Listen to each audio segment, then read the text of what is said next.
evening. Thank you all for attending the July 8th Police Advisory Committee for Pullman, Washington. We will get this meeting started with a roll call. I'd like to start on my left, and if you want to just... Philippe, I'm for Military Hill, alternate for Military Hill. David Macon, multicultural representative. Kenitra Keeney, Black Faculty and Staff Association representative.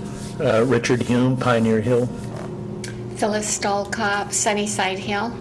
Stephanie Rink, the chair for this committee, and also I am the Pullman School District parent. Eric Tetzlaff, Business Community. Barbara Hammond, College Hill. Adam Williams, Sunnyside Hill. Gary Jenkins, Police Chief.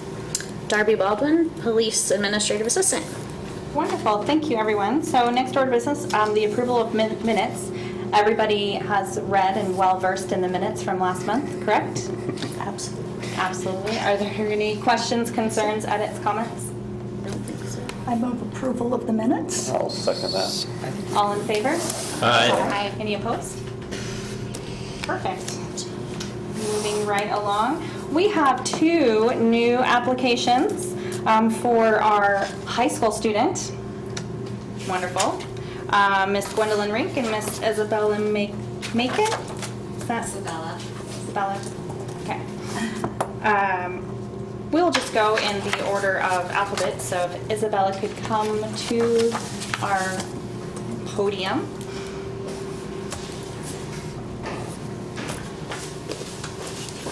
If you could just state your name and why you're interested in the council.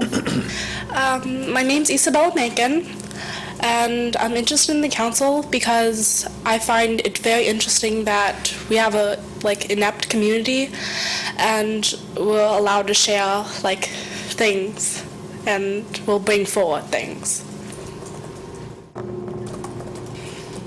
Questions? What year in school are you? I'm ninth. I'm going into ninth grade. So potentially you could be with us a long time. Yes. What are some of your interests, or tell us about hobbies, interests, sports, academics? What do you like? Well, I love drawing, and I actually really like science. I love chemistry, and I play basketball, volleyball at times, but it gets a little iffy. I also joined debate team in this future, and Science Olympiad. Any other questions? And just for disclosure, Isabella is Dr. Macon's daughter. So what do you hope to contribute? Well, I hope to contribute a student's perspective and view into our community, and give voice to the students. Do I detect a British accent? No, I don't know. Okay. Wonderful, thank you, Isabella. And Miss Gwendolyn Rink.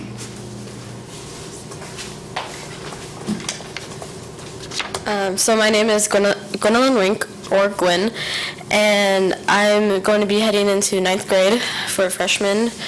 And I'm interested in the Police Advisory Council because I want to be an advocate for Pullman High School, and I would like to share and bring information back from here to the high school and back and forth.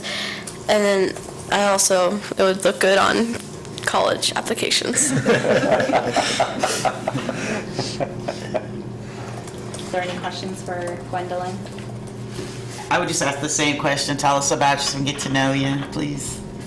So I play many different sports like soccer, tennis, track, basketball, and I do ASB. I'm now going to be the vice president for freshman class.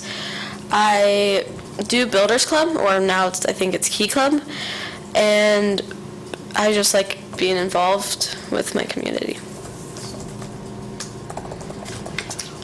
Any other questions? And also for disclosure, Gwen is Stephanie's daughter. If you didn't notice my same last name. Get them young, get them dedicated. 4 years, put it out. All right, thank you. If the two of you could step out into the hall, we are going to discuss, both of you. And then we will call you back in when we are ready. So don't go anywhere, don't run away. So we're going to mute now.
So congratulations, you're Get both now on the Police Advisory Committee.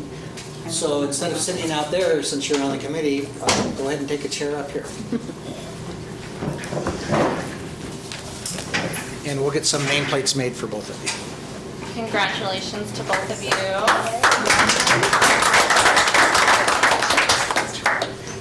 So one of the things that we talked about is we would like both of you to meet with the student resource officer, who I'm escaping his name. Officer Patrick. Scott Patrick, thank you. The student resource officer for the school, so you guys will be and have regular meetings with him to build that relationship, so you guys can be our little spies. So congratulations. All right, moving forward, we have Ryan Clements here to do a wayfinding presentation for us. Welcome. Yeah, thanks guys. Well, as Stephanie said, my name is Ryan Clements. I'm the chair of the 2040 Wayfinding Committee. I'm assuming everybody's familiar with the 2040 effort kind of going on around town. Yeah, so we kind of got a group together about 8 to 10 months ago now that's been kind of working towards solving some of the wayfinding issues in Pullman, working towards what do we want town to look like, and those kind of things. So I kind of want to start quickly here. I'll try and I have a lot of slides to get through, so I'll be pretty quick with most of them. But kind of start with a quick overview of what is wayfinding and maybe more in particular what it's not. So kind of wayfinding is a way of encompassing the way people are orienting themselves around space, the way they're navigating, how they're picking modes of transportation. Those kind of things are pretty important for wayfinding. Wayfinding involves visual cues. In space, I think there are some people in this world that are direction-oriented that say, I need you to go north on Grand and then turn left on, Stadium to go up to Military Hill or whatnot.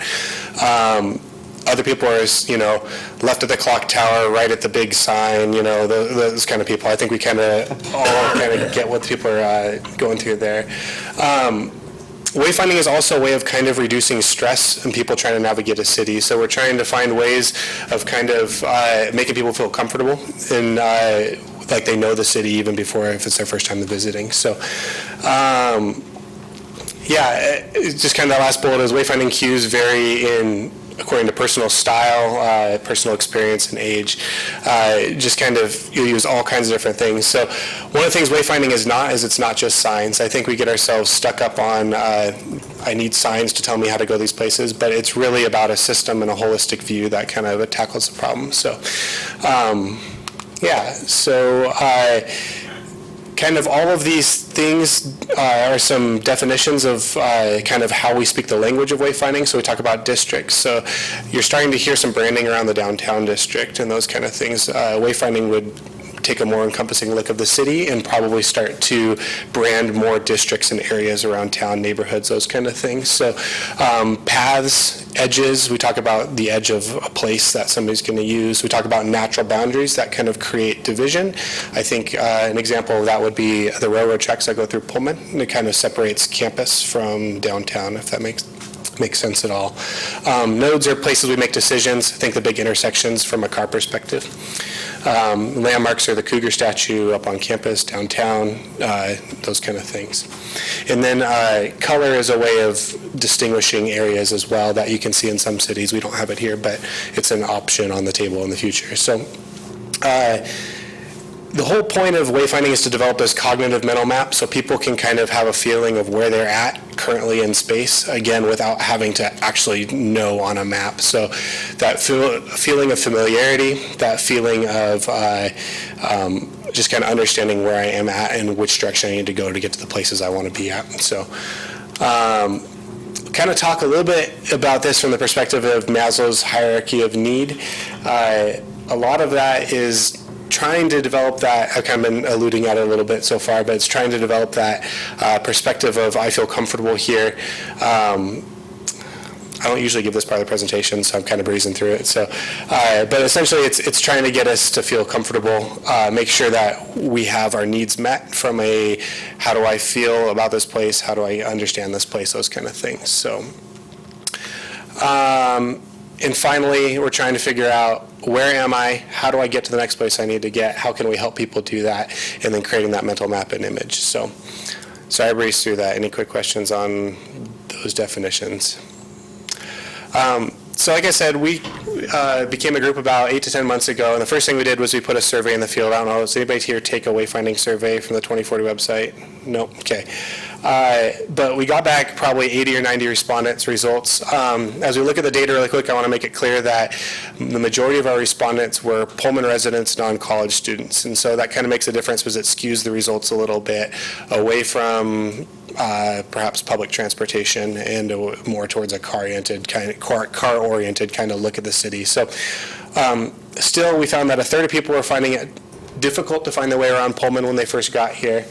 20% find it still hard to find their way around Pullman. And in the last 6 months, a third of respondents had difficulty finding a place in Pullman they wanted to visit. So, and then we asked people to stack rank their most common forms of transportation, and those turned out driving, walking, biking, and public transportation at the bottom. kind of takeaway here is most people aren't having problems, but we do have a significant subset that is. So we want to try and find ways to help solve those problems. Some more takeaways from the survey here is the internet was by far and above the way people are going to find their way around town. I think that would seem pretty obvious to everybody here. Then signage, and then paper maps following last. And then people give directions. These kind of came out like 3, 3, and 3. A unique one to Pullman is giving direction based on our hills. And so that's something we might have to solve as a group. And then we kind of asked a question on, is there too many signs, too little, too few, or the right amount? And people said there's too few business signs and locations. We're finding as a result, people are kind of having trouble finding businesses when they're driving to them here in Pullman. And that 66% responded that too few city services, they can't find their way to the hospital or the police station or those kind of places. And they want help finding those from a wayfinding perspective. Last kind of couple comments here. My favorite comment that we get continuously over and over again is the map is flat, Pullman is not. Hills create geographical challenges. I think that one's kind of interesting. It just shows a reality that we have to deal with, and people don't want to walk up hills, and we got to find a way to solve that problem creatively, potentially. So what we're really going to start getting into talking about is that wayfinding signs need this consistent design. We'll talk about that in a little bit, but there was some comments in the survey to kind of bear that out a little bit. And people suggesting that signages should include distances in time rather than just distance or directions to those places. So an example of that is I think you'll see in a lot of some European cities, and it's starting to make its way over into the US quite a bit, is on a sign it'll have a picture of a person walking, it'll say 5 minutes this direction. And so really what you're trying to do is help a person make a decision to go get in their car or make the walk, that kind of thing. So. And then some people want some color icon symbols to represent districts and locations and signs and those kind of things. So that's it for the survey. So we kind of started with this map here. As a group, we kind of start putting this together. The yellow stars are decision nodes, major decision nodes we've identified in the city. The purple W's, I know we live in Pullman, that was like the worst decision on the face of the planet, but the purple W's with a strike through it, we'll call it that, are really representative of the gateways into our city. And then we outlined some major neighborhoods, and then kind of the little pieces you can kind of see in between here, in the areas there are defining the business districts in town. That's based on our commercial zoning right now as it currently sits in the city. So here we're kind of taking a look at the majority of kind of a look around Pullman. That's like a tour of all the signs we have that exist, kind of as a smattering of pieces, right? So below, the takeaway here is that you can kind of see the diversity of signs. And I think what we're going to kind of get at is we're trying to get away from this hodgepodge collection of signs and get more to a homogeneous look and feel throughout the city. People should feel like they're in Pullman all the time based on the signage and the way that they're navigating. So that's the smattering of stuff that's around Pullman. There's plenty more, believe me. We've taken gazillions of pictures, but I can only fit them all on one slide. So if we want to take a look at what cohesive looks like, here are going to be a couple examples of what some other cities have done. What I want to make clear is we're not proposing any kind of sign style, look and feel right now, but what we are trying to give is a sense of what can this be, what can this look like, and see what other cities have done to kind of show off their characteristics. So here's Hillsboro, Oregon. You can kind of see how all their stuff kind of looks the same. It has the same kind of graphic and design and all those kind of things on the top. And then the same color schemes and those kind of things. You'll notice that they used colors to define different areas and districts in their city. So that's an idea we have, is to show how can we help people see that they're on College Hill. Maybe those signs have a crimson look. Maybe on Military Hill they have a blue look. Just throwing out examples here is kind of ways of getting people helping people build that cognitive map and understand their place in Pullman a little bit. So Anchorage did something similar, a little more kind of an outdoorsy look and feel as Anchorage may be. Think of cool things that Pullman could be. What are some characteristics of Pullman that we could highlight in our signage? Holland, Michigan kind of has more of an industrial feel, I think fitting to some of the Midwest states. And finally, here's Bloomington, and I am forgetting where this is, Pennsylvania, I think. And so they kind of have that, just a different look and feel that you guys can kind of see. So So as a group, we've kind of taken a step back. We've said, okay, we know we need Pullman. Our responses have shown that Pullman needs some help in this area. In wayfinding, we have a smattering of all kinds of stuff all over the place. So what do we want to do about it? And so we've kind of developed a kind of a two-pronged approach here. I know it's a little bit of an eye chart. I'll kind of walk through it here really quick. But we think we have some opportunities for some really low-hanging fruit in the interim as we kind of get to some of the more advanced stuff later. So kind of where we're headed is in the interim, we think, there's an opportunity to trim bushes and show some of the signs that do exist, because there's actually a surprising number of signs that are totally buried in trees and those kind of things. So helping people out with that, helping business owners make sure they're on Google Maps, helping them make sure that that's correct and right. And then identifying some immediate needs. I think one that we've identified is you come off Airport Road and you hit Terraview there, and there's a sign that tells you how to get to Banyans, but you have no clue if you're supposed to turn right or left to get to Pullman. So there's that. Spring Street also has some kind of some missing signs in the place, and then same with Holland True. And we're just kind of looking for a little bit of increased community engagement throughout the process. So we want to get people involved, get people sending in places where they're having trouble with navigation in Pullman, what makes sense, what doesn't, those kind of things. So. And we know, I think everybody here is probably aware at this point that Pullman has hired a downtown consultant to kind of help with the downtown area. So likely our first kind of point of entry here for wayfinding is going to be through that downtown consultant, because that's where action's likely going to happen first in the city from an update perspective. And so we want to work with them and make sure that they're not going to go off in the weeds and design their own signage and install it, and we all go, wait a second, that's not at all what we wanted. So downtown consultant's we're going to work with them, make sure that we're getting that look and feel cohesive for the going forward a little bit. So want to exchange ideas with them, work on community input in the next couple of years, and then likely put forward a funding request to City Council for a sign package, or to start working on a consultant to kind of help design those signs and wayfinding system, really, not just the signs. So costs kind of all over the place. I think this group probably doesn't care about costs as much as some of the other groups I presented to, but you can kind of look at what some consultants have costed over the years and budgets. So this is really small on this screen, but Henderson County was like $39,000, and then Spokane County on the other high end was like $242,000, which I think is, I've looked at the scope of that project and it's substantially more than we would need. So we'd fall somewhere in there. My guess is closer to the lower end than the higher end, but that's kind of what that costs. We can look at some of what individual signs cost, just to know that community buy-in is going to be needed for something like this, for the simple reason that stuff costs money to do this right. And so we have to make sure as a community this is something we want, and that's kind of part of what I'm here to ask you guys today is this something we're going to want going forward? So again, that arch is really expensive, but it includes road work, so make sure you understand that. So I'm just going to kind of sneak through these a couple really quick, kind of get a feel for what some of those look like. This is the new Painfield Everett sign package that they did for the new airport. But we would be doing, sign packages cost very similar. So I think here I've already shown this picture once. Usually I click on it and we can kind of go turn. This is kind of a cool Google Map layered kind of thing. I don't know if I can do it on that computer or not, but what's kind of cool about this is we can see the individual pieces. I can turn them on and off. I'll ask some questions at the end about, are we labeling this stuff correctly? Do we want that to be the way it's going to be? Those kind of things. So finally, I'll take a look here. I want to make sure we're not just looking at roads and sections and those kind of things. We also did a full mapping of the trail system, identified where all those signs were. That's just kind of a status update of where we're at. So I feel like I really went through that fast. Did I feel like drinking from a fire hose, or did you guys keep up? We okay?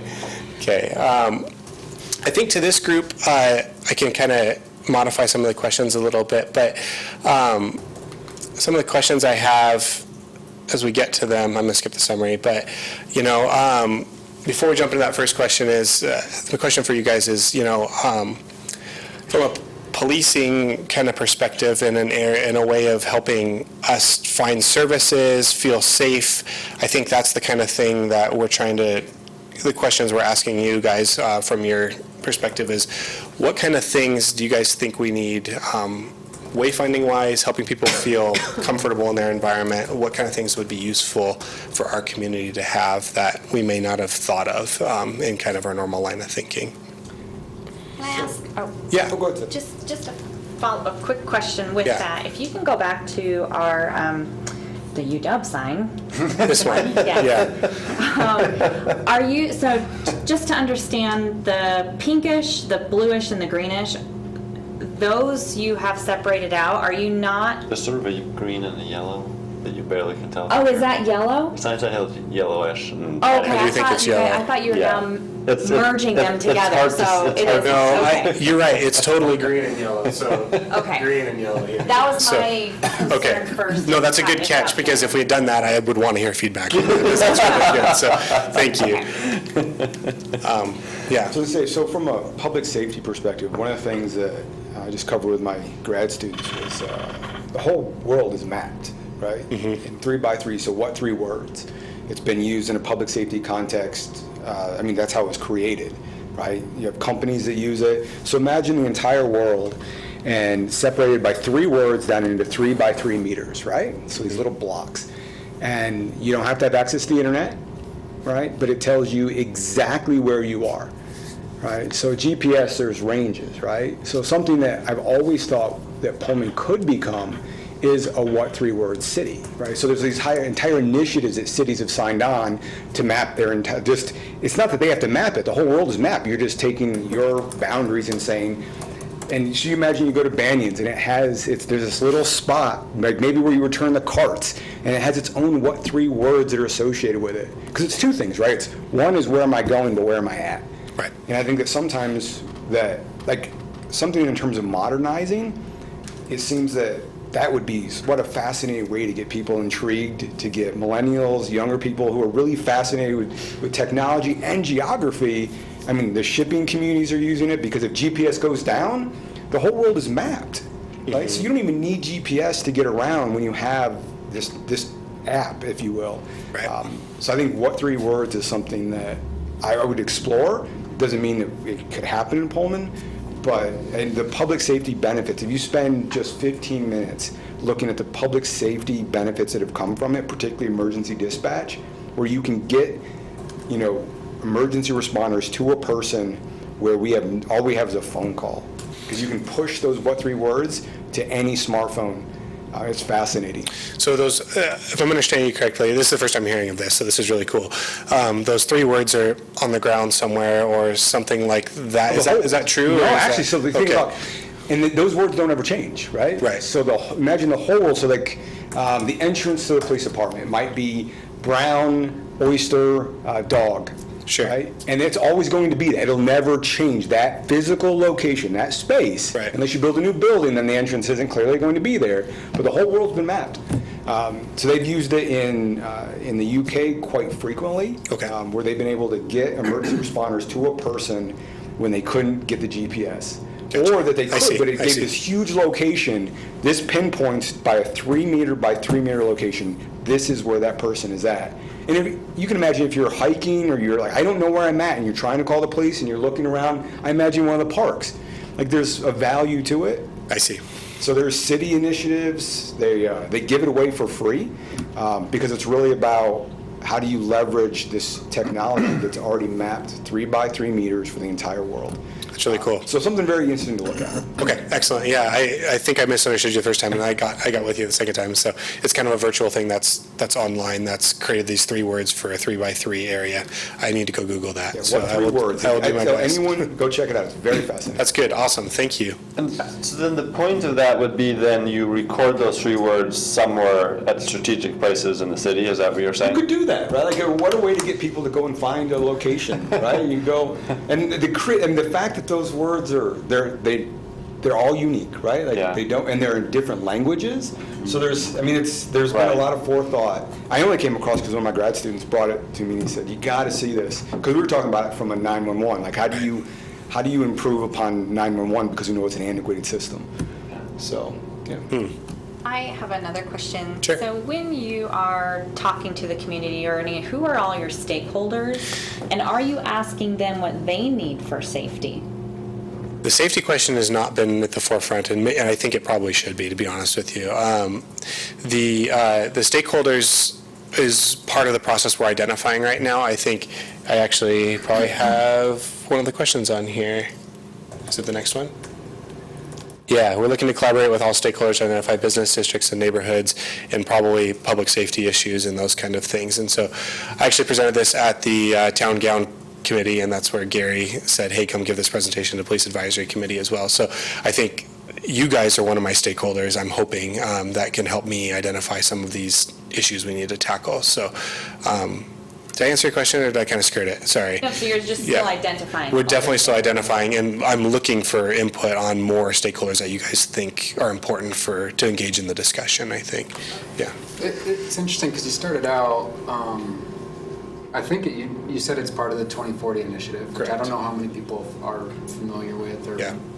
I mean, myself, I know it's going on, but I know very little about it. Yeah. And so I didn't have any idea that this type of work was being done, and I assume that your group is part of the city? I don't know. We're actually independent of the city. Okay. We're kind of working closely with the city, I think. 2040 is its own kind of like a grassroots movement kind of thing that's happening, and so the city's very aware of it and making plans, and so that's why, we're not in the city budget for anything like this yet or those kind of things, but we're working around the city, I guess, if that makes sense. So I guess my point is that it may not be that this type of effort, or a lot of the 2040 stuff in general, is as communicated to the community as it probably should be, especially when there's really interesting things like this going on.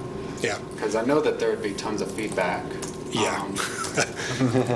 But, and then the survey that you did, is that something ongoing, or is it already done? It is still ongoing, yeah. I should have posted a link in the presentation. I can get it. That would be interesting to try to share, especially with our group. If I get it to you, Gary, can you get it forwarded to everybody? That would be excellent if you guys would be interested. How are you disseminating any information to the community? Right now, we're kind of in the early stages of starting to get the word out. So this presentation on tour this is the third time I presented this presentation. So I anticipate on giving it to most of the major interest groups in town. So Lions Club, those kind of groups that are out there. I think we're on the meeting board for Lions Club and those kind of things. So I think that's like step one. And then I don't know if we've really developed a process for getting the word out beyond that at this point, but kind of wanting to go out to interested groups initially, kind of get feedback, and then develop a strategic plan for talking with community members after that. And then my other comment was, you mentioned that one sign that's used in Europe that says 5 minutes to downtown when you're walking or whatever. That I've seen one of those signs in Pullman, and it's when you're up on campus and you're trying to walk downtown, and it says however long it takes to get there. And that's been by far the most useful sign I've seen in Pullman. That is awesome all feedback. The trail signs around here, it just says loop, Chairview Loop. I have no idea what Chairview Loop is. I go on it and I have no idea how far I have to go. And so two of the people on our committee actually are part of the oh my gosh, it's escaping me. It's Bobby Ryder and Carl Blumke, and they're both part of the Pullman Civic Trust, and so they're responsible for the trail system in town. And so they did their sign package like 6 or 7 years ago now, and I think they're realizing they missed the mark a little bit. And so they're pretty when you notice them. Exactly. Right. Yeah, and so that's definitely part of the conversation is that. But that's really good feedback on the distance to downtown sign, because another person on our committee is actually responsible for the Downtown Flow and Connectivity Group, which is part of Pullman 2040, and they are the ones who did that. So that's the kind of things we're wanting to start experimenting with. I've seen people during football games comment on it too. Yeah, it's good. So you mentioned time. There is actually like mile distance. I don't know if that sign shows both or not, but I think both could be useful. Yeah, there's actually three things that are getting displayed often. It's the distance to your destination, the time to walk, and the time to bike is oftentimes the way those signs are outlined. Yeah. Your survey showed on transportation, it surprised me that public transportation was way down, but you said it was mainly community types that responded to your questionnaire, because obviously lots and lots of WSU students ride the buses, so I think that's your survey is not correct? I 100% agree with that statement. The fact that we have 1.4 million riders on our public transportation system says very much the otherwise that is a pretty popular way of getting around Pullman. So. It would be interesting to see your communication management plan once you have that, to see who all your stakeholders are and see how you're going to communicate with them and keep them apprised with everything. Yeah, we can definitely deliver that. Well, one other question I would have is, so Pullman 2040 in general, I assume you have a website? Yep, Pullman2040.org. Do you have any social media that information is going out on? Yep, if you Google or Facebook 2040, I think there's a Twitter account as well that is, they probably post once or twice a week, I would think, based on what I've seen, with some dead space in between. So going back to your original question that you asked about for safety, so as a parent to two teenagers who are now starting to like to wander the city and go find their friends and all this kind of stuff, trying to give directions to one of my children how to go from point A to point B, it would be great just having certain large signs that our younger population can understand quickly and see. Because right now, trying to give instructions to, a 12, 14-year-old is quite difficult to do in town. So thinking of that stakeholder aspect of the young generation, of their moving around and mostly on foot or bicycles, of that type of information needing for wayfinding.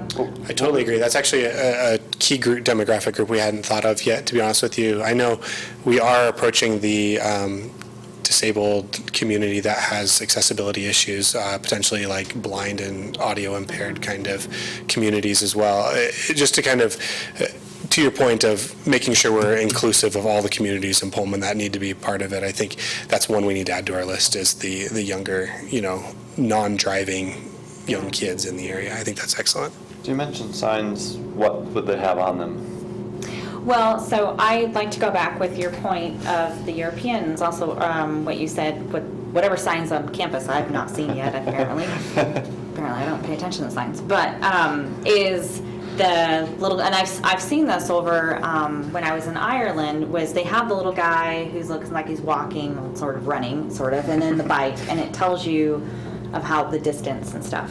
Those I think would be great, and then just having ways of knowing this way to the library or this way to, the ice cream shop, Daily Grind or whatever. Well, and part of what we want to do is also identify the correct pedestrian route to get between places as well. So if we can point people to the paths and trails that are a lot safer rather than walking a sidewalk, those kind of things, I think that's a win if we can do that. Anitra, you've been trying to say something for a while, I think. Sorry. No, I did kind of touch on it, but just really from a welcoming standpoint, like if I was an international student and I was to come here, would those signs either translate or, like, to the technology piece, could I do a code or scan something? Because I imagine it probably looks very different in a different country than it does here. I would agree. And so what are our ideas about that and making that happen? I don't know. Some of the consultants we've had some early conversations with have stated that they work with that kind of thing. I think an app has been discussed for helping with the wayfinding piece, and that would be a translatable kind of situation where you could, signs would show up in pictures in different languages and those kind of things, potentially. Again, we're in the early stages kind of trying to figure this out, but the whole accessibility piece, along with, Pullman obviously has tons of different languages that are spoken in this city, and that's really important to make sure that we're catering to those communities as well. So I think it's very much on our radar. I don't really know if I have anything else to say other than that, but there's some interesting solutions we've kind of been tossed out, which is, the app, or I've seen, I don't know, if you go to, I was in Seattle yesterday, and in the Othello neighborhood, there's a whole bunch of different signs that say hello and welcome in different languages and those kind of things. And I know that's not really helping directionally oriented, but it definitely makes people feel like they're welcome and safe in the city because you're welcoming them in their own language. And I know we have the welcome sign that's here in Pullman as well, but I don't know. I'm kind of scared of your question because we don't really know yet what we're going to do, I think, is what it boils down to. And it's kind of a harder problem to solve because you can't put 40 languages on a sign. But yeah, I don't really know. I guess I'd say you don't have to, right? I mean, Right. part of 2040 is modernizing. Right. Right now with Google Vision, you can literally just show it whatever sign it is, and it automatically translates for you. That's very true. And so, I mean, the technology exists now. It's just a matter of, are we putting it at our forefront when we think about where technology is going, so we don't end up having 40 signs or 5 different signs, or a committee that looks at and ranking what types of languages we should translate into to put on a sign, when the reality is that 10 years from now, none of that will matter. So I think that or the 3 due months diligence later. is just think, yeah, where Yeah. we should go. So it's good to have a committee like what you have, Yeah. so that we don't make those mistakes or realize 10 years ago we should have had the sign that had the distance for walking all across Pullman. Yeah, I think those are the kind of problems we're trying to get out in front of a little bit, if that makes sense. I mean, like, there was the first picture I showed, like, third slide in, had a picture of the Pullman kind of community that had businesses on it and those kind of things. That map was out of date before it even got put on the sign. So, like, the technology aspect of it, of how do we overcome that? How do we make sure that we're being up to date and constantly up to date without huge labor, man hours of labor to try and figure that out, it's a hard problem to solve, but that's one that we're trying to figure out how to do right. The other question, even like businesses, is there a way to create what I would call well, I mean, obviously there's digital stuff, but that gets expensive, so unless you know, but it's like create signs that can easily be changed or something. So you just, oh, that business is gone, well, let's pull it out. You know? Yeah, a conversation we've had is they have those, I can't remember the material they're made of, but it's basically like a pasty cling that kind of goes on the top of a map, and you can kind of just cycle those through on a 1 month, 3 month kind of basis. You just print a new one and stick it on, and it's relatively cost effective, and it keeps you up to date pretty quickly. But that does require that somebody be keeping a map up to date and printing the map and all that kind of stuff. So it still doesn't get it completely away from the problem, but it solves the permanence issue of it a little bit, if that makes sense. Any other further questions? So when Ryan presented this at the Town Gown Collaborative, I thought this would be a great group to be one of the stakeholders, just because we have such a wide variety of constituents here that cover a lot of a variety of people in the city. And so if it's okay with the committee, we'd like to just make ourselves available to you, and if you have anything that you want to bounce off of the committee and get some feedback on, I think this would be a really good group to do that. Yeah, we'd love to. I think that would be fantastic if you guys are willing. So one of the things that I would like to ask is, once you have your stakeholders identified, I'd like to see your stakeholder register, and I'd also like to see your communication plan. Sure. Yeah. Because right now it's take this thing on tour and hope it works. Well, because those are, once you have those are things that, I mean, we all represent a very wide range of the community in WSU, and we can provide just some knowledge of maybe where your holes are. That would be and fantastic. how to resource. Yeah. So. Well, thank you. Thank you. Yeah. Thank you guys very much. Appreciate your time. Okay. Thank you. Darby left. Is she coming right back? No, we're there. Do you need to get anything, or did he just copy everything onto the? Everything in good shape. Yeah, thanks. So we're gonna talk about the Lentil Festival now.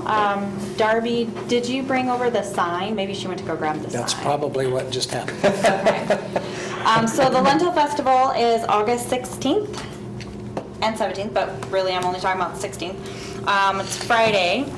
So we have a booth. It's a very fun booth, very amazing booth. It's going to be completely awesome, wonderful day, no rain, sunshine, 77 degrees.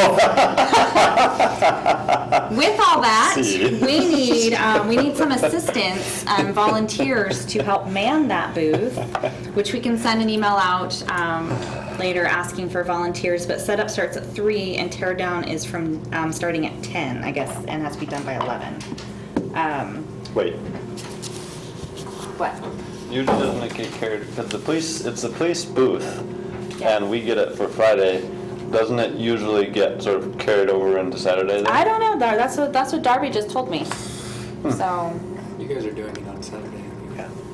So maybe it's Although last year, we some members of the Police Advisory Committee came and helped with On the Saturday. police booth on Saturday. Yeah. So it that's- doesn't get completely torn down, it just So gets closed. There's not Oh, a okay. responsibility for the committee members to be there on Saturday, but they're certainly welcome to come. But we need to be there Friday, though. Yes. Right. Yes, absolutely. So we don't tear it down Right, no, Friday. Right.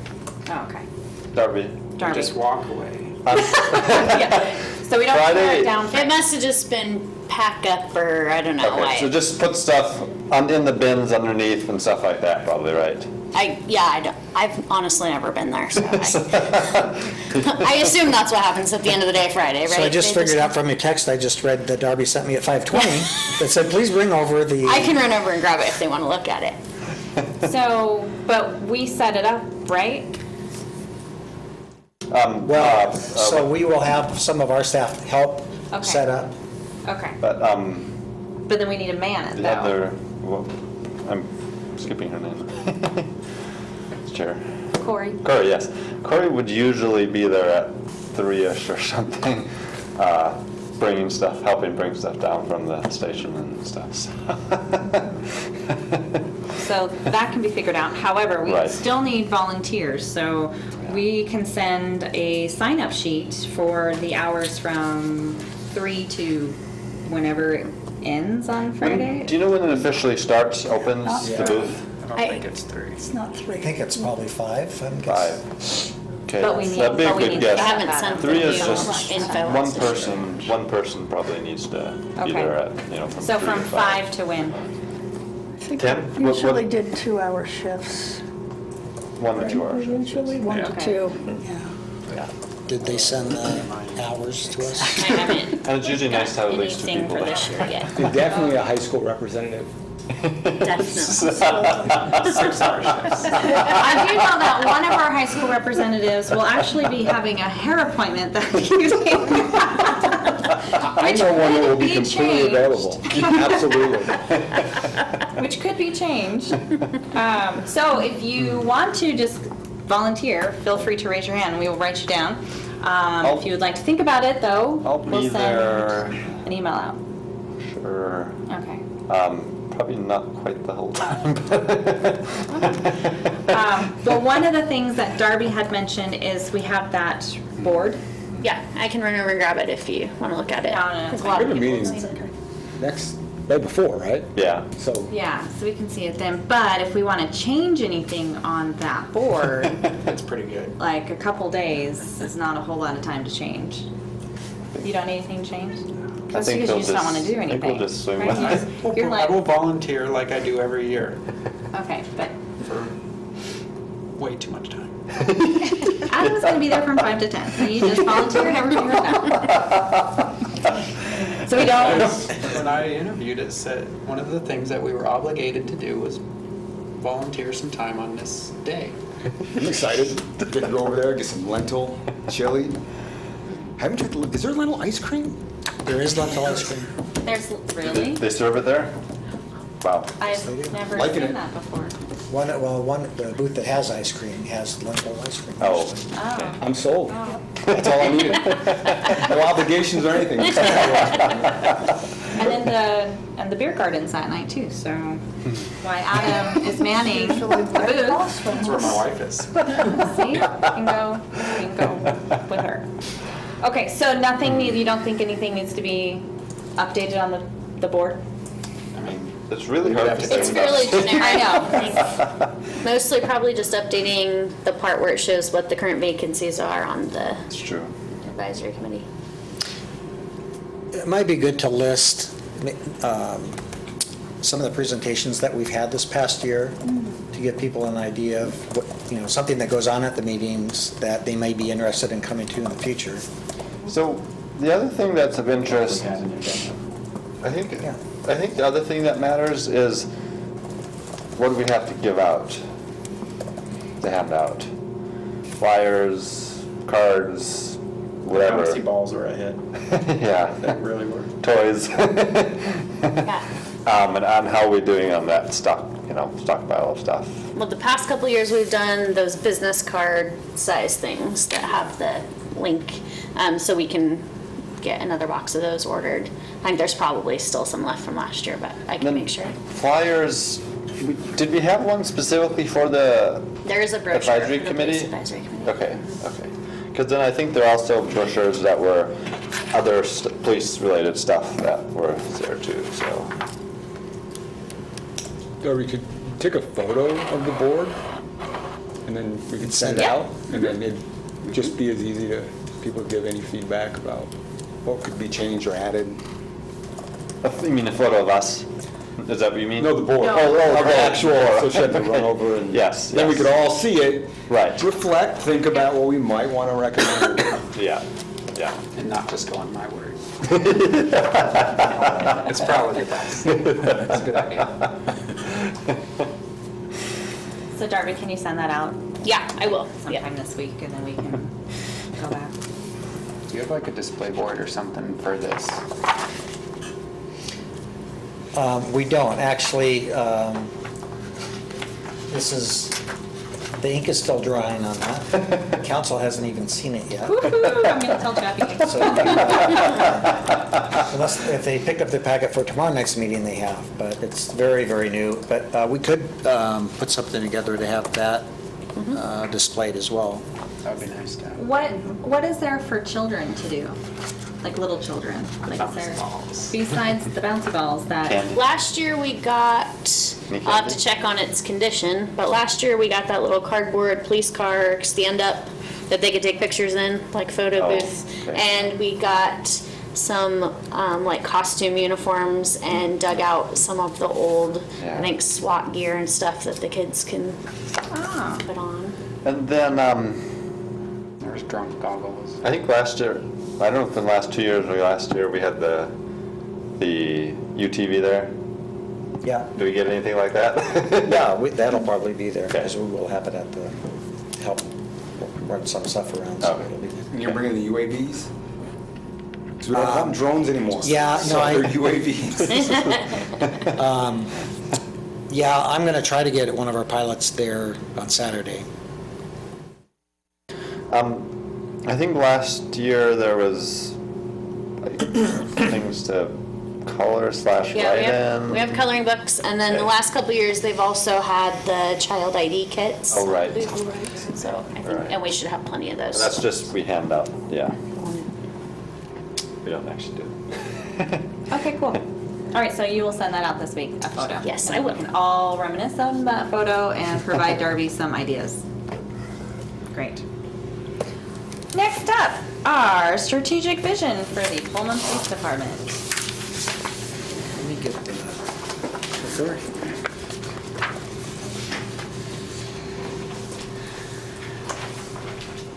I guess I can stand up here so you guys can see.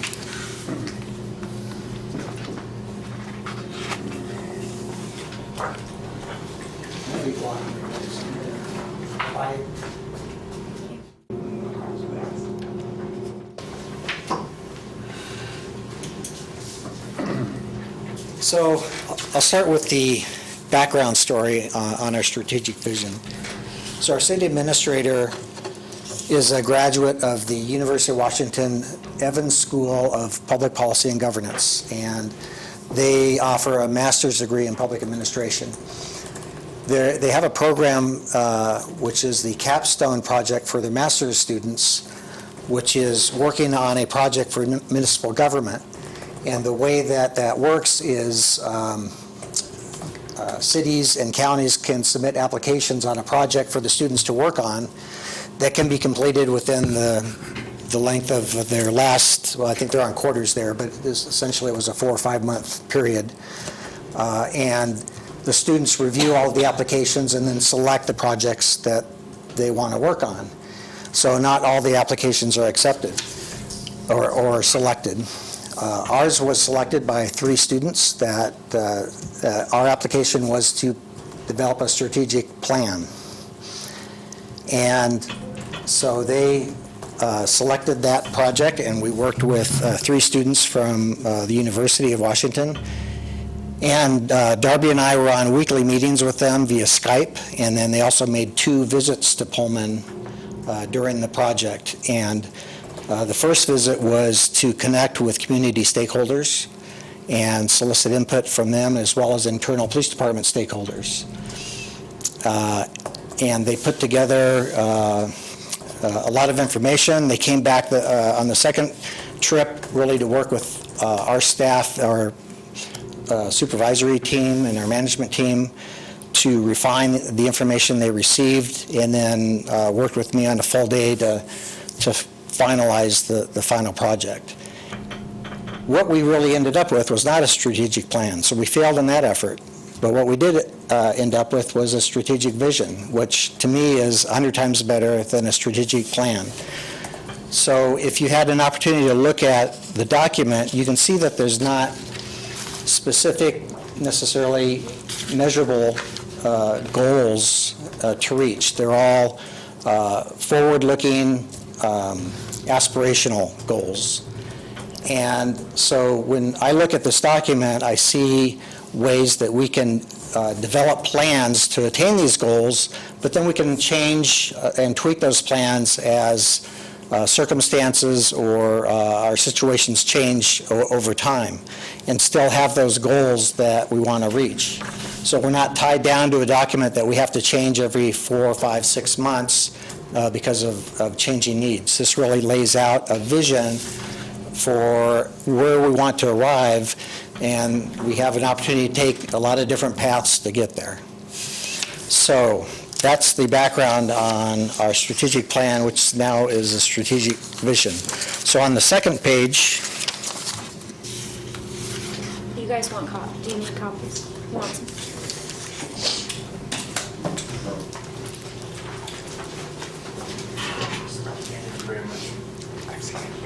so on the bottom are our mission statement and values were in existence. 4 or 5 years ago, during a team building retreat by our management staff, we developed our mission statement and our values.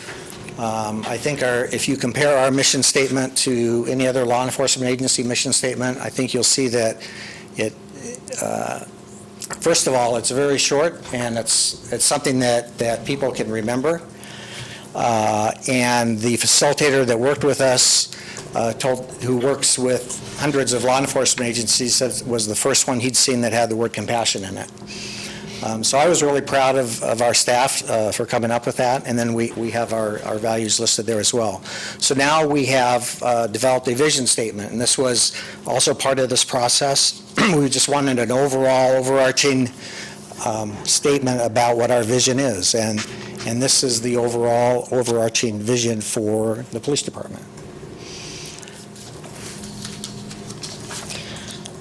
So we came up with 5 individual goals from all of the input that was received, and there's actually, I don't remember if we sent it out to this group, but it's about a 45-page report that the team put together, and this was for their class, for their project, and I can send that out to this group. It contains a lot of details about how their whole process of collecting the information and all the stakeholders they talked with, and research that they did regarding strategic plans. And so we can send that document out to you. So we ended up with 5 goals.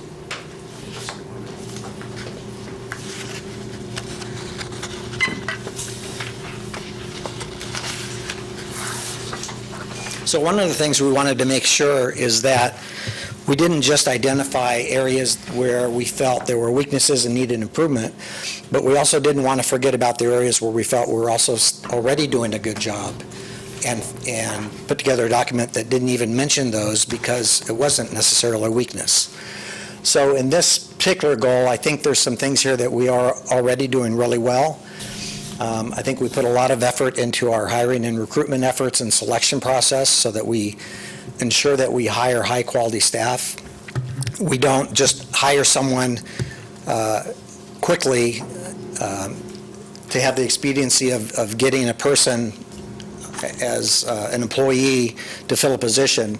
We would rather take our time and do thorough background investigations, and the way that we are selective is that our standards are so high, we do fail quite a few people during our background process. But that means it takes us longer to hire someone. And all of our staff are are fine with holding on to vacancies, knowing that when we hire someone, it's going to be quality staff, rather than just hiring somebody quickly and not do a thorough background. So I think that's one area where we're doing really well already. The second part, performing duties with distinction, I think we can do better in areas of consistently providing clear direction and holding everyone accountable all the time to high expectations. And so I rolled this out a couple of weeks ago at a mandatory department-wide meeting. And again, a lot of this, when people look at this, particularly in the department or even the stakeholders outside the agency, everyone, I think, can see their input reflected in here. And so this was definitely something that people had investment in and buy-in for. And so this will make it much easier to implement these goals and hold people accountable, because these were things that came up and actually submitted by internal staff. Working well as a team. Some of the things that I need to do better on is having more informal interaction with my staff internally. That is something that came out during the research. And also just all of our vertical and horizontal communication within the department.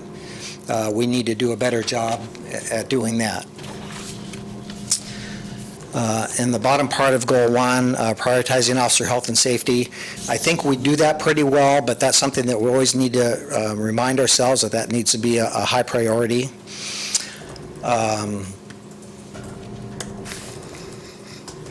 And I think we can also do a better job of, especially in the middle part of our organization and first-line supervisors, of having them mentor their staff and help their staff personally develop.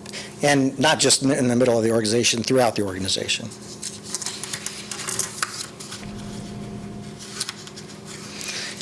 And so as we go through this, if you have any questions about any of these topics or want a more detailed description, let me know.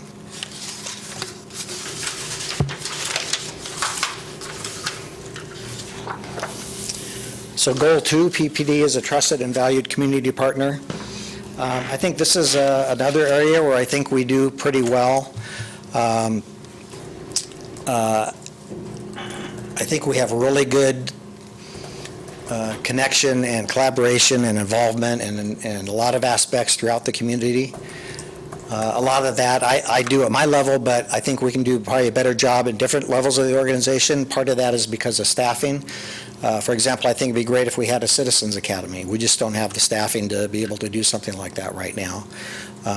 But those types of things, and having all of our staff out in the community in those types of interactions, I think would really be beneficial. So that's something that we value and that we definitely want to be able to do.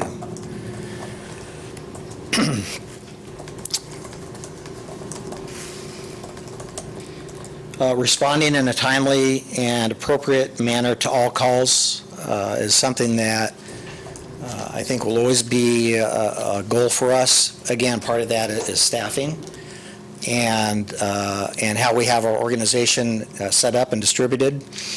But we know that that's a high priority for us, and that's something that we want to make sure that we keep on the forefront.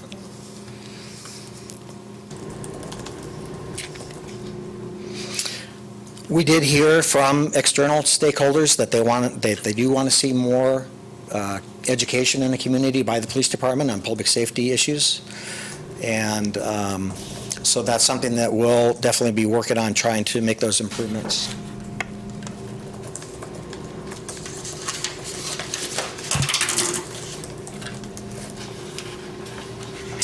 Goal 3, PPD staff have the necessary resources. Well, the first one listed here is staffing. And so that's something that I regularly advocate with City Council. Usually that's around budget time. And I have a goal in my head that is basically a per capita number, which is 1.05 officers per thousand, which would put us right now at about 35 officers.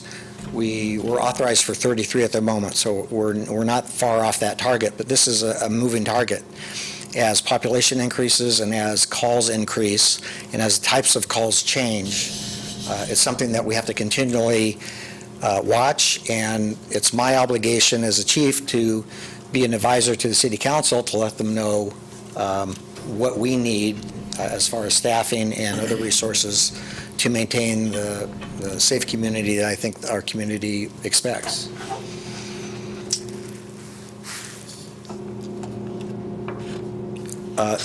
Training is another area where I think we really excel.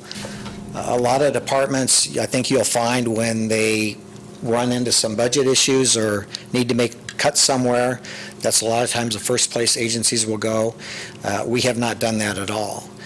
We really value the training that we provide our staff to make sure that they're professional and competent in what they do.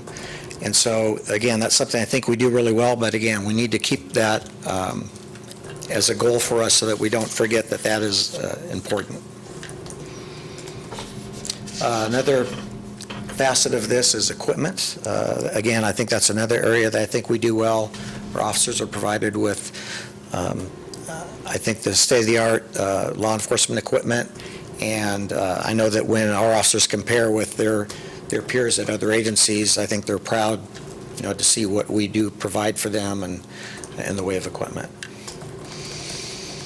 Professional development, part of that is with training, but part of what is here is also personal growth, and making sure that our staff know that we are invested in them and we care about their own personal growth in addition to their professional growth. And so that's an area I think we can do better.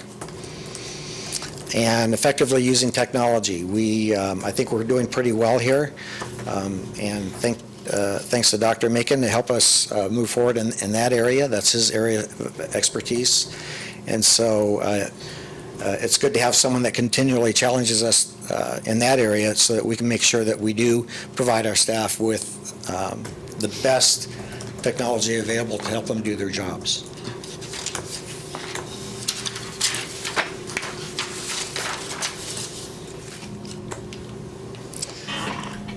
Go forward, PPD anticipates and addresses challenges. I think we do a pretty good job here. In every area, there's always room for improvement. We originally had a term here that I was familiar with, but in talking with the team that we were working with and a lot of my staff, no one else was, so we had to change the wording, but the word was environmental scanning, and that is essentially scanning local, regional, and national trends to see what is happening that might impact law enforcement. And it goes beyond just public safety issues. It can be an economic issue, or a jobs issue, a public works issue. All of those issues can impact public safety and the future of public safety. And so those are the things that are important for us, just to keep an eye on the broad horizon and what's happening so that we can be prepared to address those in the future.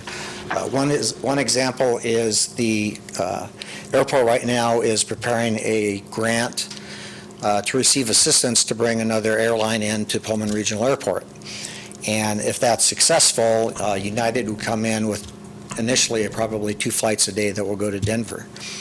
So we're obligated, the airport is obligated to provide law enforcement presence at outgoing flights, and our department provides that presence. And we do it right now for all of the outgoing flights to Seattle, and so we would have to add 2 more flights going out. So that's going to be some more staff time that is committed to that. And we have to have a certain percentage of time committed there to meet TSA requirements. There are some ways we can get partial reimbursement from TSA, but that comes with some strings attached to that as far as time commitment and 100% commitment at the airport during outgoing flights. So there's some things that we're going to have to figure out moving forward, but we're looking at that right now so that we're not caught flat-footed when it's announced that we're going to have more flights going out. Stephanie? I'm just curious, how come Moscow PD doesn't assist with the airport? Well, since the airport's in the city limits of Pullman and in the state of Washington, that would be a conflict for them. And it would also be a labor issue as well for our staff. So there are some options, as I mentioned. TSA does provide partial reimbursement, but it's a lot more committed staff time. But I see as, once the airport improvements are completed, and if that other airline comes to fruition, that is likely to grow beyond that. So definitely some things that we're going to have to change in regards to covering the airport. Do you know if that grant was submitted? I thought it was short on its funding. Right. The last I heard is that because there had to be a local match, and they were doing some fundraising for that, and that's the last I heard is they hadn't raised enough, but I think they're still within the timeline to be able to get it done. Yeah. Now-ish. I'm not sure when it is, but in fact, I talked to Tony Bean today, and it's still in the works. Okay. So goal 5, PPD is an innovative organization. I like to think we're doing pretty well here. Part of this is culture change in an organization. Not that our organization is anti-innovation, but I think just about any organization that you find with a number of different people that making change is difficult. Particularly when it's something that maybe is untested and is new. So we want to make sure that our staff know that acceptable risks are tolerated. And I'm not talking about officer safety type risks, but for example, recently, this past year, Detective Engel had a lot of ideas about how we can improve our recruitment efforts. Doing some radio spots, going to job fairs, creating some handouts with a link to a website that is just for recruitment. And so essentially we just gave him the go-ahead and some funds to go implement his suggestions. And most of them did great. A couple of them bombed, but that was okay. He stepped forward and had some really good ideas. And so, some of those, he took some risk, and we let him take some risk. And there was not an issue if some of them didn't work out. But a lot of them actually did. So those are the types of things that we want to make sure that we value in our agency, and that we allow our staff to be able to think outside the box and come up with innovative ideas and improving efficiencies and processes.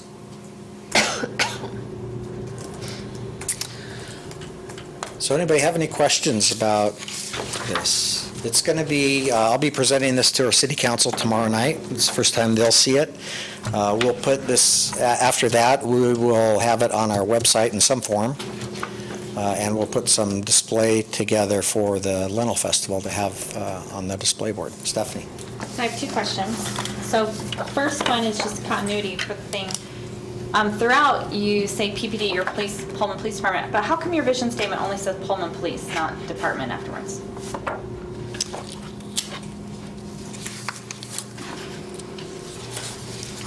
Well, let me look at that. That's a good question. Everywhere else says department, but not. I Curious. think it's important to have continuity, so I think we can tweak that.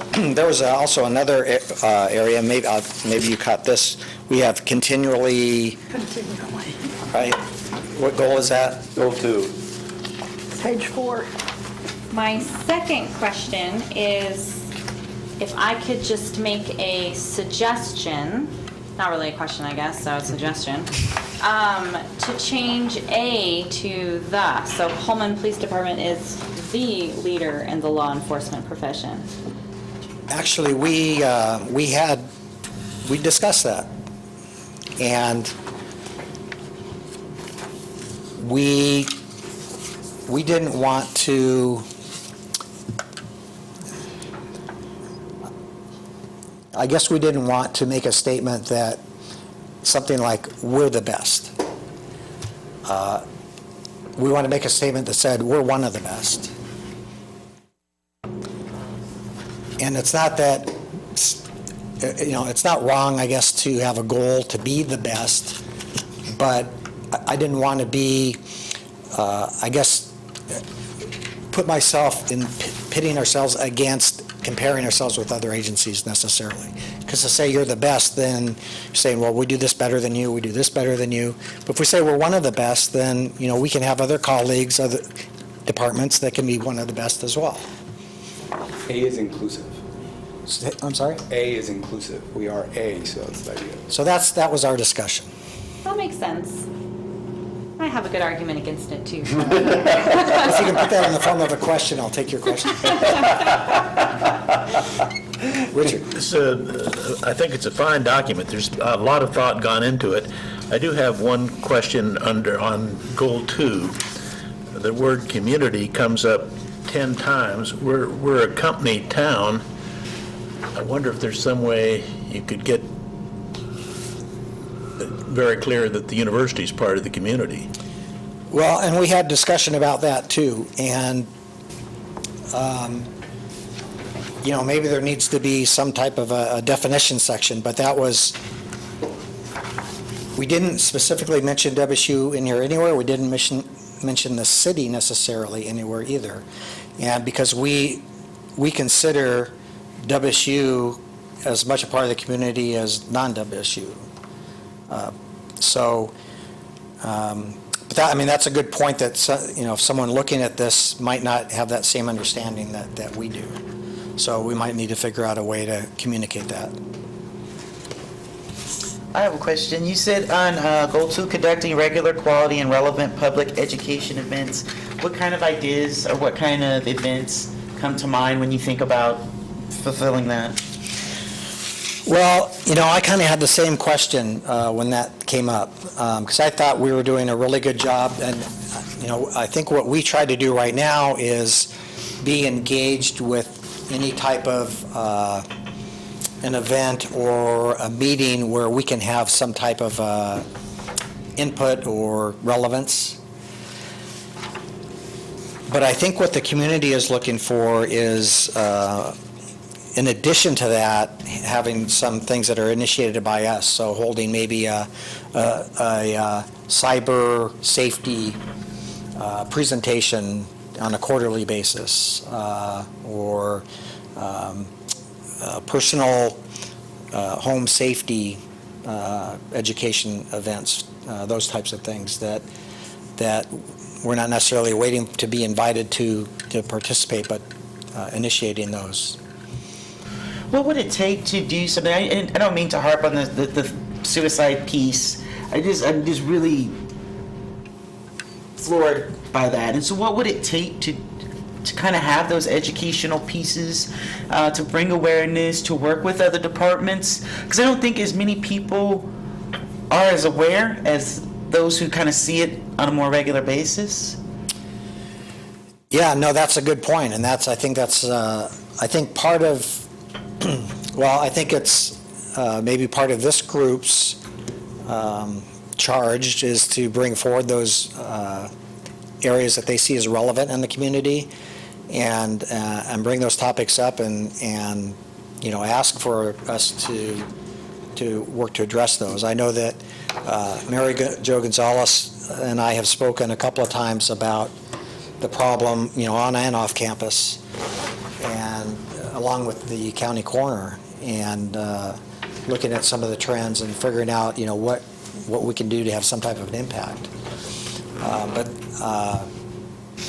That's definitely a very relevant topic, and I'm not sure what the right answer is. In fact, the council meeting a week from tomorrow, Mike Burney from Palouse River Counseling will be doing a presentation on mental health issues in Pullman. Because council, and it isn't necessarily concentrating on the suicide aspect of that, but just mental health issues in general. So it's, definitely a topic that I think the community is wondering, what can be done, and, but I think it would be good to at least have some type of a starting point, just to maybe start a discussion in the community about that, and talk about resources, and maybe even get some ideas from the community about, how to move forward and trying to address that. So I mean, you probably anticipate this, because the same question I asked you when you showed me this. It's a big vision. So I wonder, I mean, you can't do all of them, right, to move to a plan stage. So you can quantify what you've done, right? So how many presentations have we given So, well, this here's year? So which of these goals might be something that PPD moves forward with to objectively measure? Well, so let me tell you what our next step is. So what we're going to do now is we're going to have another department meeting in August, and we're just going to brainstorm what plans we could put together on all of these topics, all of the goals and all of the sub-goals, and just brainstorm. Nothing's off the table. And then we'll put that together, send it out to all our staff, let them look at it, let them give some more feedback, and then we're going to work with our management team to put together some reasonable and manageable plans for all of these goals and prioritize them. So that's our plan at the moment, and I think that's something that as we move that forward, I can bring drafts to this group and get some feedback from you, because I think it'd be really good to get some feedback from the community constituencies on it. Get 'em. I'll be interested in the next parts, because that's really where you kind of really get down to the meat of it, and you start prioritizing what you can do to address what you realize is your vision. But on the vision side of it, I guess my observation is it seems goal 4 is lacking compared to the rest of them. Just from when you look at the page, it doesn't have nearly as much detail built into it. And so, And then just my personal, it bothers me a little bit. When you look at the pictures, you're on there twice right next to yourself. well, we had some issues with some of the pictures that were in there that we had to do some last-minute editing. Sure. So that's what we ended up with. We didn't have full control over that. We were having the students do this for us, and actually the picture changes were made when they were all done with their project and everything was turned in, so they kind of did that for us as a favor. But, so, you guys are pretty perceptive in picking out some of the things that were challenges for us. Regarding Goal 4, we were trying to figure out how that would fit into one of the other 3 goals, or 4 goals, so that we would have 4 goals instead of 5.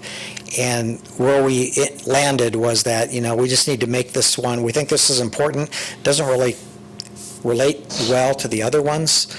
And the other problem we had with it is it didn't have, the sub-goals under these is a lot like the other ones as well. But, when we decided, this just is important enough, we're okay with not having those sub-goals, and we just felt it was a standalone goal.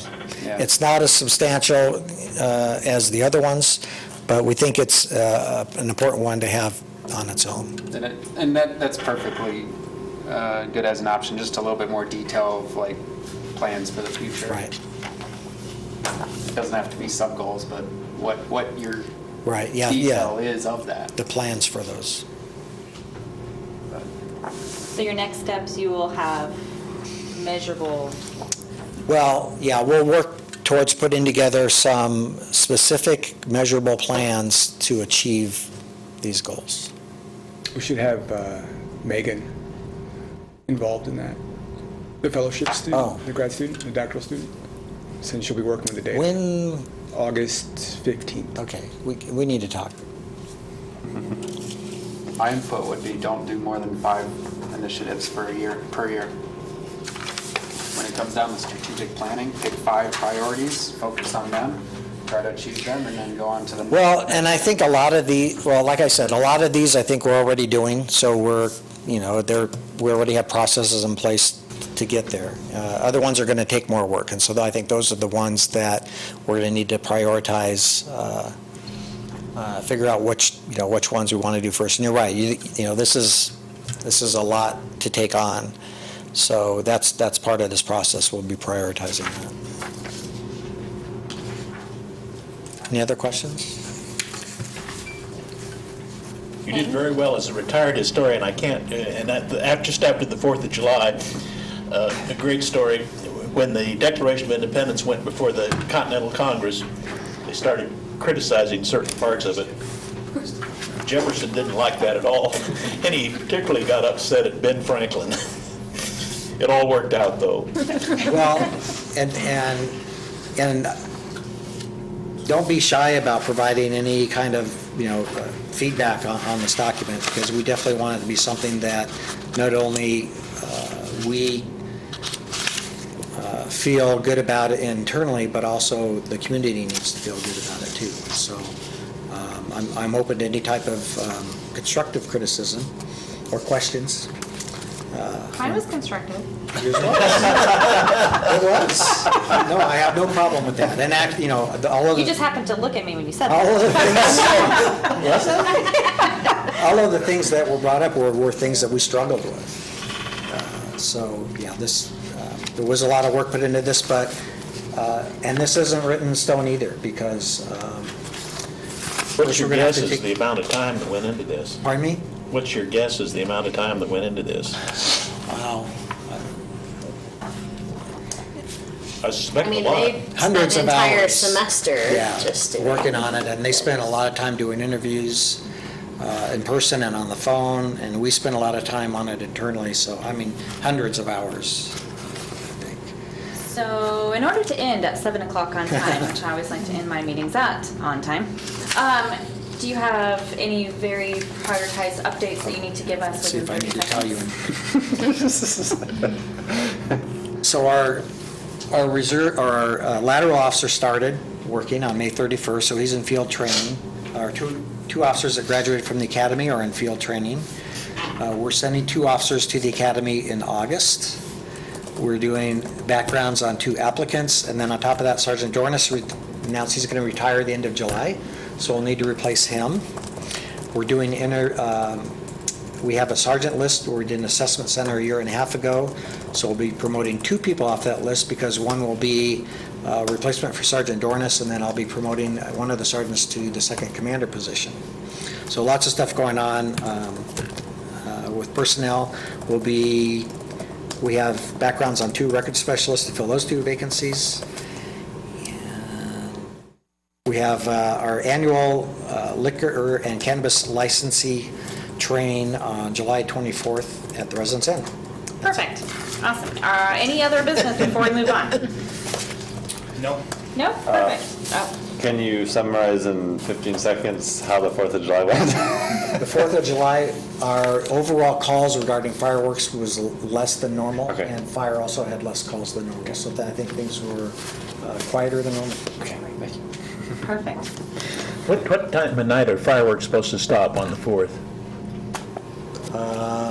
I thought it was 10 o'clock. Oh, no, that's No, when not it on the starts. 4th. Midnight. Yeah, Midnight? it is midnight. Midnight to 1. Okay, I don't have a complaint then, because Okay,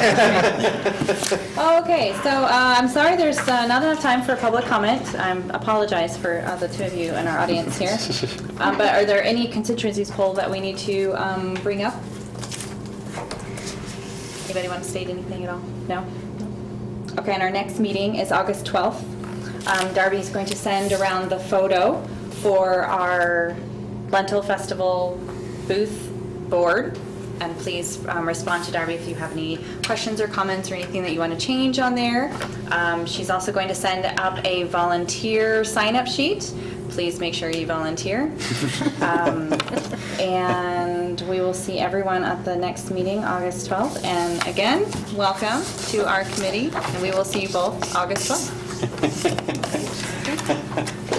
Good job. Meeting is adjourned.